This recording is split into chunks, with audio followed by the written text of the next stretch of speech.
नमस्कार दोस्तों। दिल्ली में विधानसभा चुनाव है और विधानसभा चुनाव फरवरी में है और इसी साल फरवरी में होने हैं और फरवरी में होने से पहले दिल्ली की राजनीति में कुछ नए आरोप और प्रत्यारोप भी है। अरविंद केजरीवाल ने हाल ही में पुजारियों और ग्रंथियों को हर महीने 18,000 रुपए देने का ऐलान किया। जैसा ही ऐलान किया तो राजनीतिक बयानबाजी तेज हो गई। बीजेपी ने इसे लेकर केजरीवाल पर हमला बोला तो फिर आम आदमी पार्टी की तरफ से भी पलटवार किया गया। नए साल के दिन ही जो राज्यसभा सांसद हैं आम आदमी के संजय सिंह, उन्होंने प्रेस कॉन्फ्रेंस की और उन्होंने कहा कि बीजेपी वाले पुजारियों और ग्रंथियों को हर महीने 18,000 रुपए की सम्मान राशि योजना का विरोध क्यों कर रहे हैं। कुछ दिन पहले ही दिल्ली वक्फ बोर्ड के इमामों ने केजरीवाल के घर के बाहर प्रदर्शन भी किया था। इमामों का कहना था कि उन्हें पिछले 17 महीनों से सैलरी नहीं मिली है। वे लगातार दिल्ली सरकार के कई अफसरों और नेताओं से सैलरी को लेकर मिल चुके हैं, लेकिन सरकार उनकी मांगों पर ध्यान नहीं दे रही। बीजेपी के जो नेता हैं वो इमामों को सैलरी दिए जाने को मुद्दा बनाए हैं, तो केजरीवाल सामने आए और उन्होंने पुजारियों और ग्रंथियों के लिए भी 18,000 रुपए प्रति महीने की सम्मान राशि का ऐलान कर दिया। अब इसी को लेकर बवाल शुरू हो गया। आम आदमी पार्टी की तरफ से संजय सिंह हैं, उन्होंने कहा कि केजरीवाल ने जब से इस योजना का ऐलान किया है, बीजेपी इस योजना के विरोध में खड़ी हो गई है। उन्होंने ये भी कहा कि अरविंद केजरीवाल खुद जाकर इस योजना का रजिस्ट्रेशन कर रहे हैं और संजय सिंह ने कहा कि आम आदमी पार्टी का ये वादा है कि दिल्ली के सभी पुजारियों और ग्रंथियों को 18,000 रुपए की सम्मान राशि दी जाएगी, लेकिन बीजेपी इसका खुलकर विरोध कर रही है। उन्होंने सवाल उठाया कि बीजेपी पुजारियों और ग्रंथियों से इतनी नफरत क्यों करती है। साथ में ये कहा कि बीजेपी ने हरियाणा में इमामों को 16,000 रुपए हर महीने दिए, लेकिन अगर दिल्ली में अरविंद केजरीवाल 18,000 रुपए पुजारियों और ग्रंथियों को देना चाहती है, तो फिर इसमें आपको तकलीफ किस बात की है। आम आदमी पार्टी के बड़े चेहरे हैं संजय सिंह और वो कहते हैं कि पूरा देश बीजेपी की राजनीति को देख रहा है, लेकिन आम आदमी पार्टी इस बात का वादा करती है कि कितने भी विरोध के बावजूद पुजारियों और ग्रंथियों को यह सम्मान राशि हर हाल में जरूर दी जाएगी।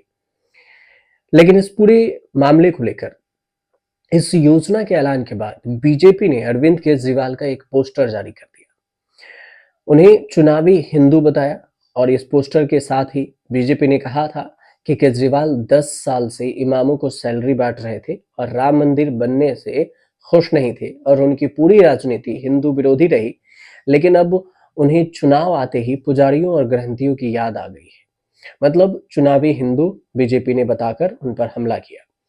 लेकिन सवाल ये भी उठा कि अंत में ये समझ लीजिए कि आखिर देश में चलिए कि दिल्ली में अगर अरविंद केजरीवाल की जो पुजारी और ग्रंथियों की सैलरी दी है तो उसका बीजेपी विरोध कर रही है चुनाव के समय में, लेकिन क्या देश में कोई और राज्य में ऐसा सुविधा नहीं है जहां पर इमामों को सैलरी दी जाती है। बीजेपी या फिर कांग्रेस के राज, इन दोनों की बातें अगर समझा जाए तो देश में कहां कहां कितनी सैलरी मिलती है, पुजारियों और इमामों को सैलरी मिलती है, वो समझिए। सबसे पहले बात कर लेते हैं आंध्र प्रदेश की। आंध्र प्रदेश के जो मुख्यमंत्री हैं चंद्रबाबू नायडू, बीजेपी के समर्थित जो एनडीए के साथ गठबंधन में भी है, हर मंदिर को 10 लाख रुपए और पुजारियों को 15,000 रुपए महीने सैलरी देने का ऐलान किए। उन्होंने सैलरी में 50% का इजाफा करने की भी घोषणा की थी। इसके साथ ही उन्होंने मंदिरों में काम करने वाले जो नाई हैं उन्हें 25,000 रुपए और वेद पाठ कराने वाले जो युवा हैं उन्हें 2,000 रुपए मासिक भत्ता देने का ऐलान किया था। ये हो गया। और तेलंगाना की बात करें, तेलंगाना में कांग्रेस की सरकार है। तेलंगाना में जुलाई 2022 से ही इमामों और मुअज्जिनीन को हर महीने 5,000 रुपए मानदेय दिया जा रहा है। पश्चिम बंगाल में भी ममता बनर्जी की सरकार है। 2012 से ही मस्जिदों में इमामों को 2,500 रुपए महीने भत्ते दिए जा रहे हैं। बिहार में सरकार हर साल 100 करोड़ रुपए का फंड वक्फ बोर्ड को देती है। वक्फ बोर्ड इमामों को सैलरी देते हैं। कर्नाटक में भी कांग्रेस की सरकार है और बड़े शहरों में इमामों को 20,000 रुपए, नायब इमाम को 14,000, जो नायब है मतलब नए इमाम है उनको 14,000 और मुइज्जिन को 14,000 रुपए भी भत्ता मिलता है। उत्तर प्रदेश और उत्तराखंड की बात करें तो यहाँ सैलरी तो नहीं दी जाती, लेकिन एएसआई के जो अधीन आने वाले मस्जिद है उनमें इमामों को पैसे जरूर मिलते हैं। जैसे काशी विश्वनाथ मंदिर ट्रस्ट की भी बात कर लेते हैं, तो काशी विश्वनाथ मंदिर ट्रस्ट ने फरवरी 2024 में ऐलान किया था कि श्री काशी विश्वनाथ मंदिर के जो मुख्य पुजारी हैं उन्हें बतौर सैलरी 90,000 रुपए मिलेंगे। वहीं पर कनिष्ठ पुजारी जो हैं, जो छोटे पुजारी हैं, उन्हें 80,000 रुपए, जो असिस्टेंट पुजारी हैं, जो उनके सहायक के तौर पर रहते हैं, उन्हें 65,000 रुपए सैलरी दी जाएगी। और इसी तरह अयोध्या राम मंदिर के जो मुख्य पुजारी हैं उन्हें 38,500 रुपए अभी जो प्रति माह सैलरी दिए जाने की बात हुई थी।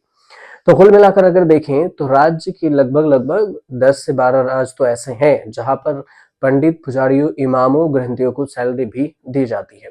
तो फिर दिल्ली में अगर इसका ऐलान किया गया तो ये बवाल और विरोध क्यों हो रहा है? शायद राजनीति की वजह से और चुनाव के वक्त में ऐलान किया गया इस वजह से कि दोनों पार्टियां एक दूसरे पर ये इल्जाम लगा रही है कि चुनाव के वक्त में ये सब ऐलान करने की क्या जरूरत थी। हालांकि चुनावी दौर में ही हर पार्टियां अपने अपनी तरफ से ऐलान करती है, लेकिन अब देखना ये भी होगा कि दिल्ली में विधानसभा चुनाव है, 70 सीटों पर वोटिंग होनी है। वोटिंग के तारीखों का ऐलान अभी नहीं हुआ है, चुनाव आयोग ऐलान करती है, उसके बाद क्या कुछ होगा। फिलहाल जो राजनीति है उसमें बयानबाजी हो रही है, एक दूसरे पर पलटवार किए जा रहे हैं। अगर देखते हैं कि चुनाव में क्या कुछ होता है, केजरीवाल जीतते हैं या फिर बीजेपी बाजी मार जाती है या कोई और पार्टियां।